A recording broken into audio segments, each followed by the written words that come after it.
Okay. Next question.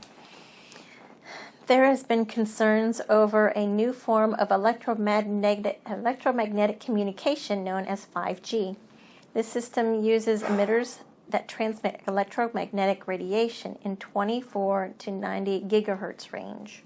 How will this system interact with human biology? And is it dangerous to humans or animals? The other question here is it being foisted upon humanity for nefarious purposes? And the answer is yes and no. Some understand the purpose. There is some aspects of energetic control that this 5G would afford to pinpointed consciousnesses that we will not discuss because that information is not supposed to be public. However, what we're talking about here is energetic wavelengths. And in the first book and the second book, consciousness is an energetic wavelength. These are the same concepts using different properties. These emitters are emitting an electromagnetic wave for your devices to connect to so that they can operate faster. And there is an awful lot of money being pushed behind this production because individualized consciousness and separation sees their pathway through finances as where they want to be, which means the rich want to be richer and the people that aren't rich want to be rich. And 5G is an opportunity for a lot of people to get rich. And then some of the effects of this are ignored as a result of wanting to be rich. That was an obvious statement. That's what Todd's saying in his head. This is an obvious statement. Okay, so moving on, we have these electromagnetic waves. There is the concept of ionizing radiation on this planet. This is the radiation that changes the atomic and molecular properties of organisms. This occurs. The concept of ionization is as an electromagnetic wave impacts a cell, it becomes either positively or negatively energized as a result of electromagnetic interaction interfering with the structure of the atom or the molecule, adding, removing electrons. This is not good because the cell is then imbalanced and is going to seek balance. This causes mutations in its division and repair structure. These are where the cancers come from.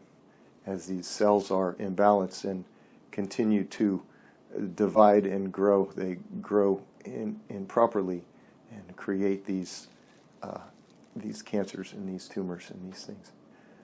The point of 5G, when we talk of ionizing and non-ionizing electromagnetic waves, there is the spectrum that he listed there.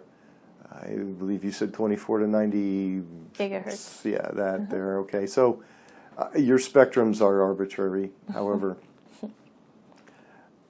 what becomes a factor is the intensity and proximity of this electromagnetic wave. The same is true of nuclear fuels and nuclear radiation and fallout, is that the damage it causes to cell structures is related to the proximity that the cells are to it.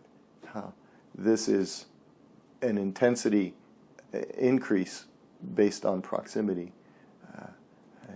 And these 24 to 90 gigahertz waves in themselves are not a problem. It is the proximity that is going to be required for these waves. These emitters are going to be in much closer proximity to molecular structures. This is what is going to cause the problem. The problem will not be widespread. It's not the end of the world. And the problem is going to take years to develop in the cells of the individuals exposed to this. And this is already known to the creators of this product. They understand that there will be a portion of the population that is going to be adversely affected, and that is going to take years for this adverse effect to become manifest. And at that point, it can't be traced back to the cause. This is an acceptable loss for them. They understand and accept what is going to occur, because the ones that know will make sure they aren't near the emitters, and the ones that don't know won't know what is occurring to them. This is typical third density separation thinking, and it is going to come. Nothing is going to stop it. It is being pushed. It is coming. It will be here. There will be some impacted, and then 2021, 2022 is going to roll around. Everything's going to change, and no one will want to do dumb stuff like this anymore.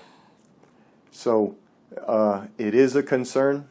It is not the end of the world concern that the world is going to become mindless zombies and that everyone is going to die. That is silly. However, proximity to these emitters is a concern. Therefore, if you see an emitter being placed near your house or near someone you care about, or near anybody if you want to do something about it, these emitters need to be removed. There are legal means to have these emitters removed from the locations, and there are meters that will record the emissions from these emitters. If you are worried that you are within proximity and your cells may be damaged by these emissions, buy the thing, the handheld device, Todd sees it in his head, that you can use to, he says it looks like the Ghostbuster thing, that you use to see these emissions, and if they are above tolerable levels, do something about it legally to have them removed from your area. Okay. Next question.